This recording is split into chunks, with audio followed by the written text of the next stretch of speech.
शहराची खबरबात या बातमीपत्राचे प्रायोजक आहेत Mac care super speciality hospital Ahmednagar.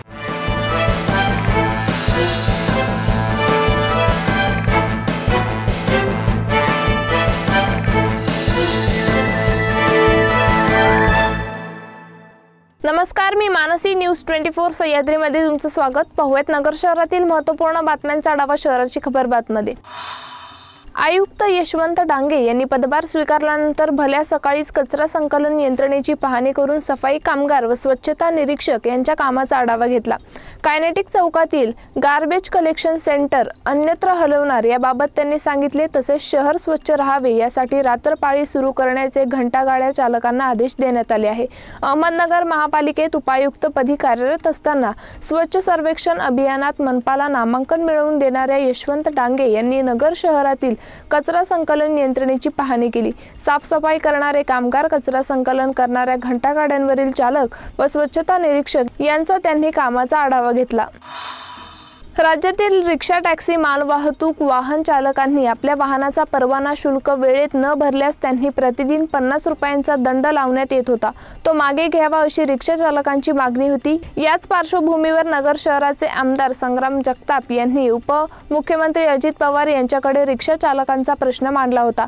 त्यानंतर याबाबत हा 50 रुपयांचा दंड पूर्णपणे माफ करण्याचा निर्णय झाला अशी माहिती उपमुख्यमंत्री अजित पवार यांनी दिली। यासाठी आमदार जगताप यांनी पाठपुरावा केल्यानंतर दंड पूर्णपणे माफ करण्यात आला आहे। ऑटो रिक्षा फिटनेस दंड शासनाने स्थगित केला। या निर्णयाचे जिल्हा ऑटो रिक्षा संयुक्त फेडरेशनच्या वतीने माळीवाडा बस स्थानक येथील छत्रपती शिवाजी महाराज पुतळा येथे स्वागत करून फटाके फोडण्यात आले। महापालिकेत गेल्या 2 वर्षापासून वारसा हक्काने कार्यरत असलेल्या 49 सफाई कामगारांना पालिकेत कायम नियमित करण्यात आले आहे। या कर्मचाऱ्यांची सेवा नियमित व्हावी यासाठी फेब्रुवारीपासून पालिका आस्थापनेत प्रकरण प्रलंबित होते। अखेर नव्याने बदलून आलेल्या आयुक्त यशवंत डांगे यांच्या हस्ते या कामगारांना नियुक्त पत्र देण्यात आले। या कामगारांना कायम नियमित करण्याचा मार्ग मोकळा झाला। गेल्या 2 वर्षापासून हे सफाई कामगार परिवीक्षाधीन म्हणून पालिकेत कार्यरत होते। त्यांना कायम नियमित नियुक्ती मिळावी यासाठी प्रयत्न होत होते। मात्र फेब्रुवारीपासून फाईल पालिकेच्या लाल फितीच्या कारभारात अडकली होती। तिला पुढे चाल देण्यात दिलीप चव्हाण यांना यश आले। 21 कुटुंबियांना कायम नियुक्तीचा दिलासा मिळाला आहे। बॅटलडोर बॅडमिंटन अकॅडमीच्या वतीने कैलासवासी श्रीमती संजीवनी कुलकर्णी यांच्या स्मरणार्थ वाडिया पार्क जिल्हा क्रीडा संकुलन येथील बॅडमिंटन हॉलमध्ये सुरू असलेल्या 17 वर्षाआतील मुले व मुलींची महाराष्ट्र राज्य आंतरजिल्हा स्पर्धा व 15 वर्षाआतील मुले व मुलींची महाराष्ट्र राज्य अजिंक्यपद बॅडमिंटन स्पर्धेतील वैयक्तिक सामन्यांमध्ये नामांकन असलेल्या खेळाडूंनी आपल्या गटामध्ये विजय संपादन करून आघाडी घेतली आहे। 32 जिल्ह्यांतील 600 खेळाडूंचा सहभाग असलेल्या या स्पर्धेस मंगळवारपासून वैयक्तिक सामन्यांना प्रारंभ झाला होता।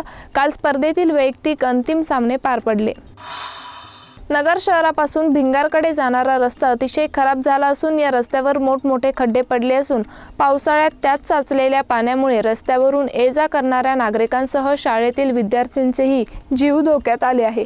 या रस्त्यावर 2 मोठ्या शाळा आणि अनेक कार्यालये असल्यामुळे या रस्त्यावर भिंगारकरांसह नागरिकांची मोठी वर्दळ असते। मात्र खराब रस्त्यामुळे प्रशासन लक्ष देत नाही। प्रशासनाने तातडीने लक्ष देऊन हा रस्ता दुरुस्त करावा अशी मागणी नागरिकांकडून होत आहे। शहराची खबरबातमध्ये इथेच थांबूया। मात्र तुम्ही पाहत राहा न्यूज 24 सह्याद्री।